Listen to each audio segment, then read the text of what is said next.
Hello, welcome back to the channel. It's me, Emmy the Cat Lady, and you join me here back in New Vegas with Mr. House. So, following up on the biography where we talked about Mr. House as a person, today we're going to talk about how he's been able to keep himself alive for over 200 years and what measures he would have had to take in order for this to happen, because while he presents himself on a big computer screen, we know that his body is still alive. So we need to talk about how he could possibly do that as part of the Immortality and Fallout series. So what we're talking about when we think about life support, what does that actually mean? So in essence, it's using some kind of artificial means to either maintain or take over body functions that are essential for life. So these body functions are respiration, so oxygen supply and CO2 removal, carbon dioxide removal, heart function, so blood flow and circulation, water and hydration management, nutrition, so your body needs energy, needs minerals, needs vitamins, and also waste excretion and removal, which comes under the heading of largely kidney function and some part of liver function as well. So we're going to take these kind of one by one and just talk about what's important. So respiration, we all know this, I'm sure, that we need oxygen to live. So we have to breathe in oxygen and we breathe out carbon dioxide, CO2, and that is the goal of respiration. That's something that's essential. As we've discussed before, without oxygen, the brain has about 4 or 5 minutes before it starts to die. We need oxygen. So if a person can't breathe for themselves to take in oxygen and get rid of carbon dioxide, we have to take over that function for them. So things like mechanical ventilation, which is something that was talked about a lot during the pandemic. So that's a machine that is pushing air into the lungs and then pulling air out of the lungs, so it's taking over the function of your diaphragm and your intercostal muscles, which are the muscles between your ribs that are responsible for breathing. And then there's other kind of more complicated systems, so some kind of cardiopulmonary bypass machine, which means it's basically an artificial kind of heart and lung that the blood is pumped out of the body through this machine, where oxygen is added and carbon dioxide is removed, and then the blood's then pumped back into the body to circulate to deliver the oxygen to the cells of the body. There is also a kind of different form of that, which you might have heard of, called ECMO, which stands for extracorporeal membrane oxygenation, which does that kind of thing. And it's taking the blood out, adding the oxygen, and then putting it back in again. So there's a few different kind of techniques that are used to do this. But if you're going to have to do this for a long period of time, so ECMO is generally something that's only used for a short term, because it can put people at risk of more problems if it's used for too long. So long-term use, whatever you're using for your gas supply, your oxygen supply system, that needs to be a closed system in order to keep microbes out, or it needs to have some method of sterilising it, keeping bacteria away, all that kind of stuff. So that's kind of one of the most important things. Then to go along with that, to keep the heart pumping, to keep blood moving around the body, we need to make sure that the heart is functioning properly. We need to maintain that blood pressure. So you want to kind of either make sure that the heart muscle is working properly, or you might have to replace it with something artificial, which is potentially possible. And you also need to regulate the heart rhythm. So the electrical activity of the heart, which is what you see on an ECG or EKG, both terms are correct. Just depends where you are, which one is typically used. And you'll know the normal trace, which I'll put on the screen here. So that's your normal kind of heart rhythm, which is called sinus rhythm, and what that wave shows you is the electrical activity of the nerves that are controlling the heart. So if that rhythm goes wrong, you need a pacemaker, and it's something that people do have fitted. If they have a problem with their heart rhythm, then they can implant a pacemaker, which kind of takes over control of the heart rhythm and regulates it. And even sometimes a defibrillator. So it's a very common misconception that defibrillators restart the heart, so you shock them with electricity and the heart starts working again. That's not really the case. If there's no electrical activity, if it's a flat line, defibrillator's not going to do anything. Defibrillators, what they actually do is stop the heart, and the hope is that the heart stops for a few seconds and then restarts with a normal rhythm.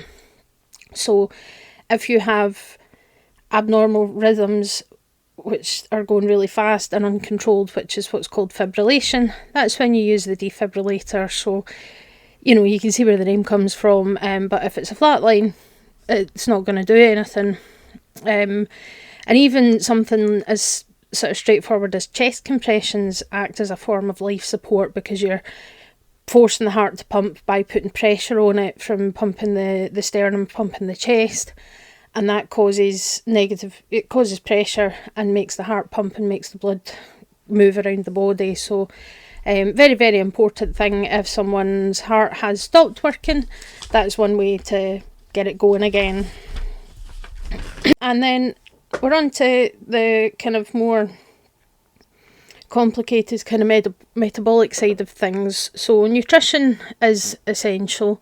Even doing absolutely nothing at all and just existing, the body uses up energy, which is your basal metabolic rate. So if you've done biology in school, you'll kind of know about this. And then obviously activity that uses more energy requires more food to compensate for it. So some form of nutrition is needed in order to keep a body alive. So if food can't be eaten, which is cases where people have sort of paralysis of the stomach, or there's something's happened to their esophagus, there's loads of different things that can cause this. But if someone can't eat, if they're in a coma as well, then some other form of nutrition has to be given. So there's two options left if someone can't physically eat. One is tube feeding, so you can bypass the upper part of the digestive tract by putting a tube into the stomach or into the small intestine, which can either go kind of through the nose, in theory through the mouth, but that's not really a good kind of long-term solution. So normally it would be in the nose, so a nasogastric tube, or passed through the body wall surgically and into the stomach or the small intestine. So things like PEG tubes, that kind of a thing. And then food, and even partially digested food, can be put into the tube, and then it gets into the digestive system and it's absorbed in the intestines, and that's great. If that's not an option, or if that's not working, then you can use something called TPN, which stands for Total Parenteral Nutrition. So it's an IV drip that supplies all the nutrition that the body needs to keep going. So glucose, amino acids, fats, vitamins, electrolytes, water, minerals, all that kind of stuff. So it's kind of designed to provide everything that it needs. And that's given in an IV drip to sustain the body. TPN is not really an ideal long-term solution, but for some people that is the only option in some cases. And that's something that they have to do, but it can be quite difficult and time consuming to kind of live like that. But some people, it's the only choice, because if they don't do that, then they're going to starve to death, basically, which is obviously not helpful for your patients, understandably. And then similar, sort of related to that, is hydration. So again, the body needs water on a regular basis. So anytime that you're put on a drip, and in any kind of medical emergency or illness, that's if you go to hospital, you're pretty much always going to end up getting put on a drip of some kind for any kind of illness like that. So IV fluids that go into the vein, if a person is too ill to take it orally, or there's a problem with their stomach, then it will be put into the vein and straight into your circulation. So typically it's saline, which is sodium chloride, and water, so salt and water, but there are different types that have other ingredients that can be useful for certain situations. But providing fluids helps maintain the blood pressure, it helps maintain kidney perfusion, which keeps the kidneys working. And it can be kind of calculated. There's not a specific number I can find for humans, But in animals and mammals, we need 40 to 60 millilitres of fluid per kilogram in 24 hours. That was the calculation that vets use when calculating the kind of maintenance fluid rate that an animal that's sick needs. So that's your maintenance, and that's the bare minimum that they need to have, and you would normally increase this, so potentially double it or triple it, depending on the need of the patient. So if they are dehydrated, you need to give them more fluid because you need to correct that. Or if they are experiencing ongoing fluid loss, so if you've got, like, say if I had a dog that had vomiting and diarrhoea, then they're losing a lot of fluid through that. So we need to replace what they're losing as well as keeping them on, keeping the maintenance level. So you do have to adjust the amount of fluid you give and how quickly you give it based on what's needed for the body to function. So something that's obviously very, very important. And then the kind of final major thing is waste removal. So again, even if you literally sit and do absolutely nothing, your body's still metabolising things, and that creates waste products. So the main ones are CO2, your carbon dioxide, which you obviously exhale when you're breathing, and that's how your body gets rid of that. But you also have urea and creatinine, which is not the same as creatine. Just to be clear, creatine is the protein supplement that fitness people take. Creatinine is a waste product that the kidneys have to get rid of, and salts. So the kidneys are your main kind of organ that gets rid of waste products and toxins. So they function to get rid of urea and creatinine, which are byproducts of protein metabolism. And that's where urine comes from, and the liver does play a role in this as well, because both these organs are your detox organs. So the liver will create bile salts to get rid of certain things, which is then obviously excreted by the body when you go to the bathroom. There are a few other considerations when you're going to try and keep a body alive for a long, long time. You need to prevent exposure to microbes, infections, things like that. A body that's, aging still potentially does require protection, because immune function could be pretty bad and an infection could still be deadly to the person. Temperature control as well. You wouldn't want it too hot because that increases metabolic rate and increases the use of oxygen and the need for water. You wouldn't want it too cold either, but potentially a slightly lower than normal body temperature could be beneficial in this case, because it's going to reduce metabolism and put less strain on all the systems that are maintaining this. You also want monitoring. So like when you're in hospital, if you're unwell, you tend to be hooked up to machines that are monitoring certain things. So things like your oxygen saturation, so how much oxygen you've got in your blood, which should always be at least above 95%. Blood pressure, your heart rate, your breathing rate, your ECG or EKG, monitoring the electrical function of your heart, brain function potentially, your electrolytes, acid-base balance. That's why you'll often get bloods taken regularly to monitor your sodium, potassium levels, to monitor acid base, all that kind of stuff, monitoring your hydration levels and your body temperature. So loads of things that you need to keep an eye on. So if you're going to preserve a body in a machine like this, then that machine has to be able to monitor all these things as well, so that adjustments can be made to suit what the body needs. And you could leave this in the hands of artificial intelligence or computer programming, but like real medicine, it's probably best actually to have human oversight as well, somebody that knows what they're doing, that's keeping an eye on things and then making decisions on what needs to be adjusted. And that certainly seems to be the route that Mr. House has gone down. So if we look at Mr. House's body, once you take it out of its little pod, I guess is the word, that he's does have a cardiac regulator on his chest, which isn't unlike Tony Stark's arc reactor, and you can see the light blinking, which is very much in the kind of speed and rhythm I would expect a heart rate to be, so it seems to be regulating his heart. Then there's also something that's attached just under his ribs, which is round about where the stomach and the liver are, so that could and probably is infusing nutrition and fluid potentially into his body. And then there's also an attachment on his groin, which I'm assuming is to remove waste, sort of urine and things like that, because, it's, people think, oh, it's disgusting, but it is a factor. It's something, unfortunately, everybody produces waste in their body that they have to get rid of somehow.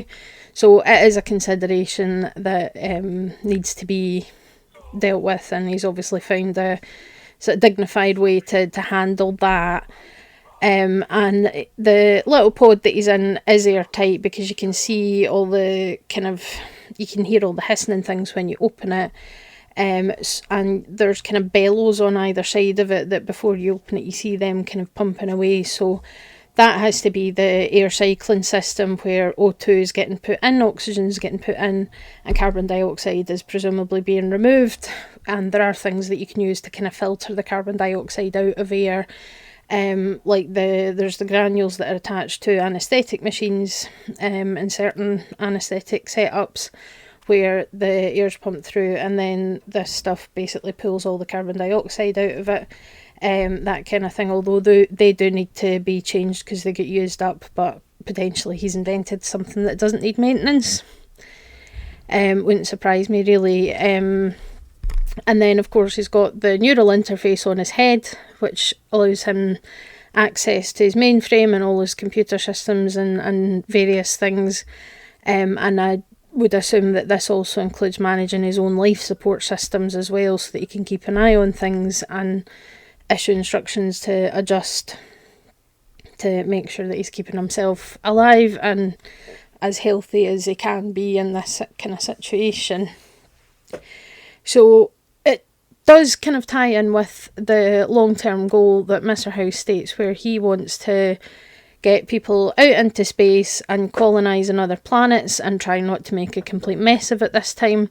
So it would make sense that he was interested in this technology and developing it for himself. Interesting that he also chooses to use himself as a guinea pig for it. But, that's pretty impressive. And this kind of technology, it would facilitate that without relying on either a population of people who would need to manage the ship as it travelled, but also would need to keep breeding to make sure that there's people to replace them when they died, because if you're travelling to distant habitable planets, you could be talking hundreds or thousands of light years away, and remembering that a light year is the distance that you can travel in a year at the speed of light. So, it could take hundreds of years to find these places. So if you rely on people to manage the ship, you need to make sure that they keep a stable population of people in order to do that, which is not efficient and potentially risky, because if illness passes through them all and they all die, what are you supposed to do? Obviously the other option is to have a machine that's in charge of that, but again, they're not infallible. Things can break down, things can go wrong, and an AI could go rogue and just decide to kill everybody anyway. There's a lot of potential things to go wrong. Whereas if you can keep yourself in this kind of stasis and keep yourself alive the whole time, but still retain control over the systems, which, obviously things could potentially go wrong with that, but this way you could still, you could manage it and be in control of it, unless mailman comes along and decides to take you out of your pod, I suppose. But to his mind, certainly only he could pull it off. Nobody else is capable of managing this or doing it right, in his opinion. But I do think it is quite an impressive feat that he has achieved this technology, that he's not just downloaded his brain into a computer, that he's kept his body alive and protected from all these things, and he's still managing to kind of achieve all of what he has achieved. And obviously there was power issues that things kind of went a bit wrong with the platinum chip, that meant that he had power problems and ended up in a coma, because you can plan and prepare for every possibility and you can do everything right and things can still go wrong. But he has bounced back from that, and he now has his grand plans to get people out into space and things, and if the courier doesn't eliminate him, it's a possibility that that'll come true. So I think it's quite an interesting thing to think about, because obviously Mr. House has thought about all these things, and he has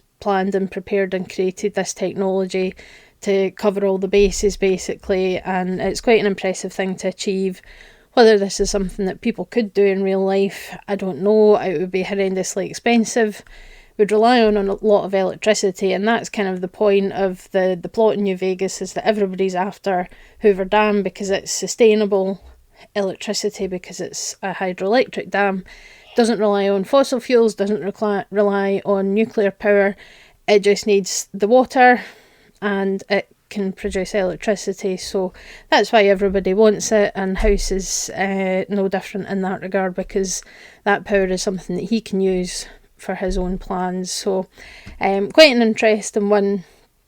And next week we're going to talk about the alternative, which is to make synthetic people. So we'll be talking about the Sins, we'll be talking about the Institute, so that's going to be an interesting one, because I find the synths very interesting, but the Institute are there's a lot of things they do that I really disagree with, let's say, so I think that's going to be quite an interesting conversation. But what do you think about Mr. House? What do you think about his plans for, going into space, all that kind of stuff? Let me know in the comments, and I'll see you all next time. Bye.